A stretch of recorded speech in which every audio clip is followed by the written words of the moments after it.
चलिए तो स्टार्ट करते हैं अपने लेक्चर नंबर 7 को। और ये लेक्चर नंबर 7 होने वाला है सर्कुलर मोशन का। तो पुराने लेक्चर में हमने फ्रिक्शन वगैरह के बारे में जाना था और उसके ऊपर काफ़ी चीज़ें हमने जानी।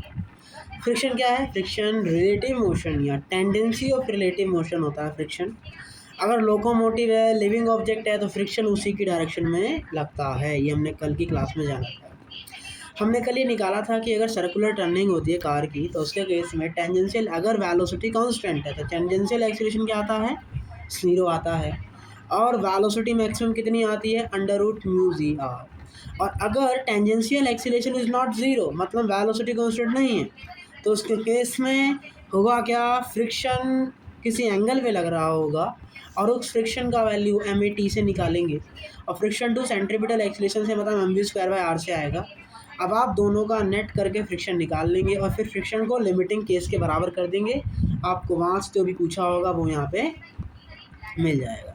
उसके बाद हमने कल की क्लास में कॉनिकल पेंडुलम के बारे में जाना था कि अगर आपके पास कॉनिकल पेंडुलम है तो उस कॉनिकल पेंडुलम में हॉरिजॉन्टल सर्कल पर आपका जो पार्टिकल है वो सर्कुलर मोशन करता है। याद रखेंगे, हॉरिजॉन्टल सर्कल होना चाहिए, ये वाला सर्कल होना चाहिए, तो उससे वो पार्टिकल घूमता है, चक्कर लगाता है।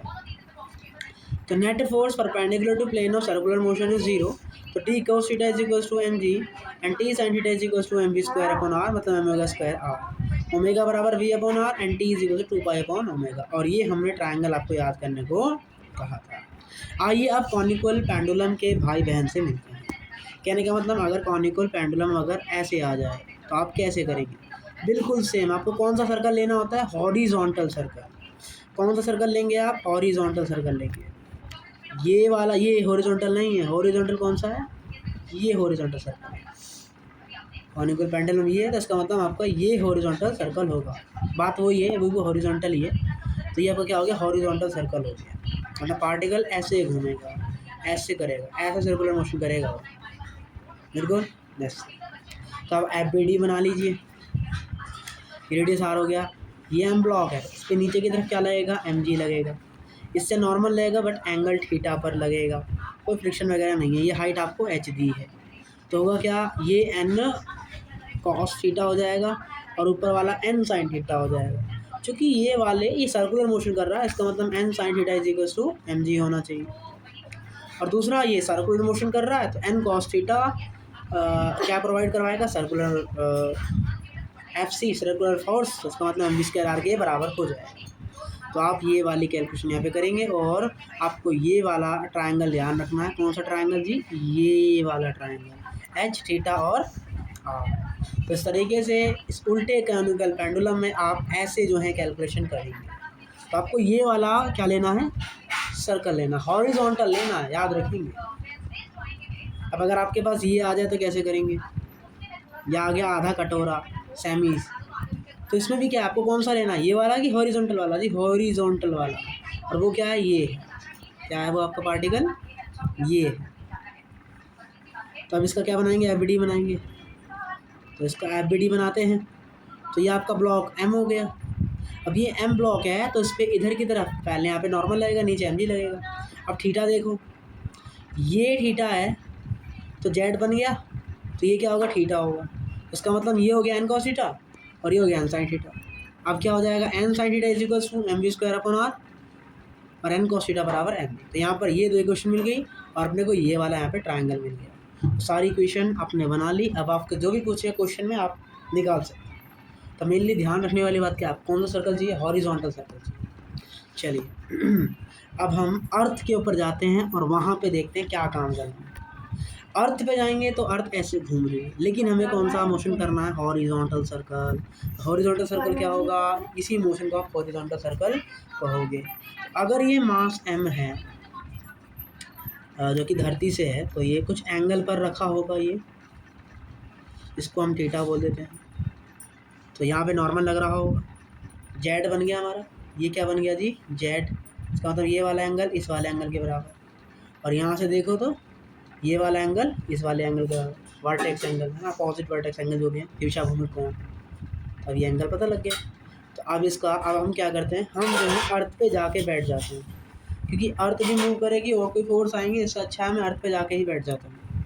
इससे क्या होगा, ये मुझे रेस्ट में दिखाई देगी, और अगर ये मुझे रेस्ट में दिखाई देगी तो इसका मतलब है कि क्योंकि यहाँ फ्रिक्शन भी होगा ना, तो मैं इसी पे जाके बैठ जाता। तो होगा क्या, फोर्स बैलेंस करने के लिए सेंट्रीफ्यूगल फोर्स लेगा पीछे की डायरेक्शन में, कौन सा, mv² या m⍵²। बट ये किसी एंगल पर लग रहा है, तो अगर ये m⍵² है तो ये क्या होगा तुम्हारा m⍵² sin थीटा। तो इस तरीके से आप क्या कह सकते हो, हम कह सकते हैं कि फ्रिक्शन ये नॉर्मल, ये m⍵² cos थीटा, इसके बाद देखो mg कहाँ लग रहा है, मेन बात देखो, कंपोनेंट उसके करते हैं इसे करने की ज़रूरत है। धरती यहाँ है, इसका मतलब mg ऐसे लगेगा, अब ऐसे नहीं लगेगा mg लगेगा ऐसे, धरती के सेंटर की तरफ लगता है mg, और सेंटर किधर है धरती का, इधर है, मतलब mg लगेगा इधर। तो इसका मतलब अब कंपोनेंट किसके होंगे, दोनों mg को ले रहे हैं यहाँ पे, नॉर्मल और सेंट्रीफ्यूगल फोर्स की बात हो रही है, तो नॉर्मल की बात ही नहीं। उसका मतलब नॉर्मल कंपोनेंट करने की भी आवश्यकता नहीं है, हमें किसके कंपोनेंट करने हैं। आपका हॉरिजॉन्टल मोशन कौन सा है, हॉरिजॉन्टल सर्कल कौन सा है, ये वाला, मतलब यहाँ m⍵² लग रहा है, m⍵² थीटा पर है, तो उसका मतलब m⍵² के कंपोनेंट करने पड़ेंगे, ना कि नॉर्मल के। तो ध्यान रखेंगे किसके कंपोनेंट करने हैं, तो जी m⍵² के कंपोनेंट करने हैं। इसका मतलब यहाँ आ जाएगा m⍵² sin थीटा और यहाँ आ जाएगा m⍵² cos थीटा। चूँकि हमें नॉर्मल निकालना है तो हम क्या करेंगे, m⍵² cos थीटा को बराबर कर देंगे normal plus m⍵² cos theta बराबर mg, और यहाँ से नॉर्मल का वैल्यू क्या आ जाएगा, m ब्रैकेट में g माइनस ⍵² cos² थीटा, और फ्रिक्शन क्या आएगा m⍵² sin थीटा के बराबर आ जाएगा। और ये रेडियस कैसे आएगी, ये आप ट्रायंगल ले लीजिए, तो यहाँ से आपको क्या मिल जाएगा, रेडियस मिल जाएगा कितना, r sin थीटा। तो इस तरीके से आपने फ्रिक्शन भी निकाल लिया और ये अपना नॉर्मल भी निकाल लिया। तो चाहे अर्थ हो चाहे कुछ भी हो, आपको सेम कहानी आपको जो है यहाँ पे करनी है। चलिए अब हमारा अगला टॉपिक है, और आप इसे कह सकते हो कि इस चैप्टर का ये आखिरी टॉपिक भी हो सकता है। इसके बाद हम इसके पार्टिकुलर क्वेश्चन वगैरह करेंगे नेक्स्ट क्लास में। तो यहाँ पर हमारा है अब circular turning of car on a bank road. आपने देखा होगा कि जब हम आपको मुड़ना होता है, जब गाड़ी को मोड़ना होता है, तो जो रोड होता है ऊपर से थोड़ा सा उठा होता है, लेकिन वो लेफ्ट राइट हल्का सा एंगल उठा होता है जिसमें आपको पता नहीं लगता। लेकिन गाड़ी को गाड़ी को मोड़ने के लिए, सर्कल में डालने के लिए, गाड़ी को मोड़ने के लिए, उसका एंगल चेंज करने के लिए हम क्या करते हैं, जो सड़क होती है उसको थोड़ा सा उठा देते हैं, थोड़ा सा एंगल उसका अपर कर देते हैं, तो उसी को क्या बोलते हैं, bank road, circular turning of bank road. चलिए इसको समझते हैं। सबसे पहले हमने ऐसा रोड लिया है, तो हमने ऐसा स्मूथ सड़क ली है जहाँ पे कोई फ्रिक्शन नहीं है, तो वहाँ पर कैसे करेंगे, ये कार है तो कार मोशन कौन सा करेगी जी, हॉरिजॉन्टल मोशन ही करेगी, अभी आपने बताया, और ये थीटा है तो यहाँ mg लगेगा, और इस एंगल पे नॉर्मल लगेगा, नॉर्मल इंक्लाइन प्लेन पर तो ऐसे ही लगता है ना, और ये थीटा, तो ये भी क्या होता है, थीटा होता है, तो मतलब n cos theta n sin theta, इसका मतलब n sin थीटा बराबर mv² r और n cos थीटा बराबर mg। तो इसका मतलब यहाँ से tan थीटा बराबर क्या आ जाएगा तुम्हारा, tan थीटा बराबर आ जाएगा, डिवाइड कर देंगे तो tan थीटा बराबर आ जाएगा v²/rg। इसका मतलब वेलोसिटी कितनी आ जाएगी, √rg tan थीटा। तो बैंक रोड पर कितनी वेलोसिटी आती है, √rg tan थीटा। चलिए अगर वो बोलता है मैक्सिमम स्पीड बताइए रफ बैंक रोड की, तो कैसे निकालेंगे, तो मैक्सिमम मतलब रफ है, तो रफ है मतलब फ्रिक्शन भी आ गया, फ्रिक्शन इधर है लेकिन तो सर्कुलर मोशन कर रहा था, फ्रिक्शन के भी कंपोनेंट होंगे और नॉर्मल के भी कंपोनेंट होंगे। तो नॉर्मल के कंपोनेंट तो वही रहेंगे जो हमने किए अभी, लेकिन फ्रिक्शन के कंपोनेंट हो जाएंगे इधर। ये थीटा है तो जेड बनेगा, जेड बन गया, तो ये थीटा तो ये भी थीटा, ठीक है। तो इसका मतलब यहाँ हो जाएगा fr cos थीटा और यहाँ हो जाएगा mg plus friction r sin theta. तो n cos theta is equals to mg plus friction r sin theta, और फ्रिक्शन क्या होता है, म्यू इंटू नॉर्मल, ठीक है। और नॉर्मल क्या है तुम्हारा, म्यू इंटू n है, नॉर्मल क्या है अपना n है, तो ये आ गया n cos थीटा बराबर mg plus mu n sin theta. तो यहाँ से n cos theta minus mu n sin theta बराबर mg आ गया। अब हमने क्या करेगा, fr cos theta plus sin theta को mv²/r के बराबर कर दिया। अब हमने क्या किया, यहाँ से दोनों को भाग करा ताकि नॉर्मल एक दूसरे से कैंसल आउट हो जाए, तो यहाँ हमने मिला sine theta plus mu cos theta upon cos theta minus mu sine theta बराबर we square upon r g. अब मैंने क्या करा, इसको टेन थीटा से भाग दे दिया।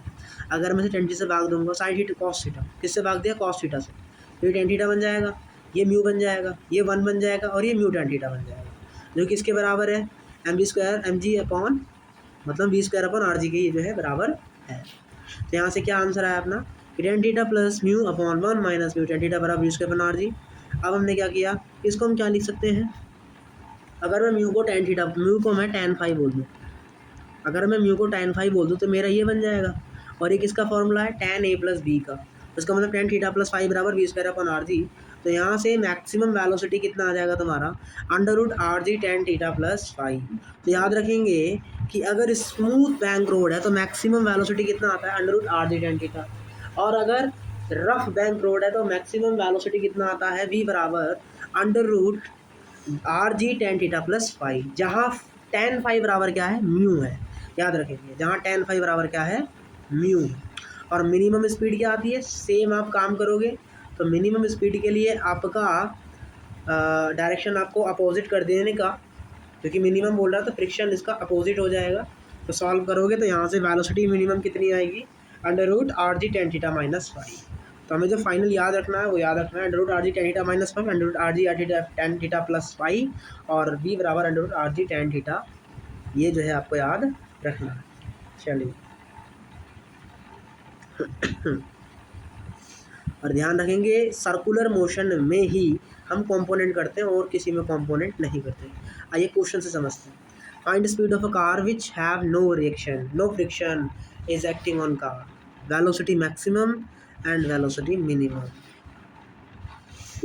तो वेलोसिटी मैक्सिमम कितनी होती है स्मूथ पे, स्मूथ पे कितनी होगी, under root R G tan theta. R कितना है, रेडियस, रेडियस कितनी है 50 मीटर, जी कितना है ये, और टेन थीटा मतलब 10/30/70। तो यहाँ से आपका आंसर कितना आ गया, अंडर रूट 375 मीटर पर सेकेंड। अगला पूछा है वी मिनिमम, तो वी मिनिमम रफ पे निकाली जाएगी, जो कितनी आती है, under root R G tan theta minus five. तो वो कैसे निकालेंगे आप, आर की वैल्यू रख दी, जी की वैल्यू रख दी, और यहाँ पे क्या लगा देंगे, टेन ए माइनस बी का फॉर्मूला। तो क्या होता है, टेन थीटा मतलब 3/4 माइनस टेन फाइव, म्यू का वैल्यू 0.5 मतलब 1/2 बट्टे 1 प्लस 3/4 मल्टीप्लाई 1/2। तो यहाँ से वेलोसिटी मिनिमम आ जाएगी, और अगर रफ सरफेस से वेलोसिटी मैक्सिमम पूछ रहा है तो आप ऐसे ही जो है वैल्यू निकाल लेंगे। तो वो सारी कहानी आपने देख ली, और इसका प्रूफ भी जो है यहाँ पर हमने कर लिया है। आपको एक क्वेश्चन यहाँ पे होमवर्क में दिया जाता है, क्वेश्चन पढ़ लीजिए एक बार। देखिए एक क्वेश्चन करते हैं, ये वाला क्वेश्चन आपको घर से करके लेके आना। हो क्या रहा है इसमें, ये जो ब्लॉक है ये अंदर की तरफ चल रहा है, वेलोसिटी इसकी अंदर की तरफ है, नॉर्मल इधर है मतलब सर्कुलर मोशन कर रहा है, इसका फ्रिक्शन अंदर की तरफ है और इस सरफेस का फ्रिक्शन अंदर की तरफ है, नॉर्मल ऊपर की तरफ है, नीचे एम जी लग रहा है। तो आपको इन सब में रिलेशन जो है फाइंड करके आना है, इसका डिस्कशन कल करेंगे। उससे पहले ये क्वेश्चन देखिए, ये एक ब्लॉक है एम मास का जो कि सर्कुलर मोशन कर रहा है, इसका एक्सटेंशन ये इधर है, वेलोसिटी पीछे है, तो इसका एफ वगैरह बनाया जाए तो क्या कहा जाएगा, ये सरफेस से फ्रिक्शन है और एक फ्रिक्शन आगे खींच रहा है, इसका मतलब F2 बराबर M B square upon R है। तो F1 प्लस F2 बराबर क्या आ जाएगा, एम ए के। तो F1 क्या होगा, नॉर्मल म्यू इंटू नॉर्मल के बराबर मतलब म्यू इंटू एम जी, लेकिन ये F2 सर्कुलर मोशन करवा रहा है, इसका मतलब ये mu M B square upon R के बराबर होगा, म्यू इंटू नॉर्मल है ना, which is equals to M minus D V by D T. तो यहाँ से सॉल्व करते हो तो आपको v और t में एक रिलेशन मिल जाता है। आपको ये क्वेश्चन होमवर्क में करके लेके आना है। आज की क्लास यहीं रखते हैं, मिलते हैं कल, तब तक के लिए टाटा बाय बाय।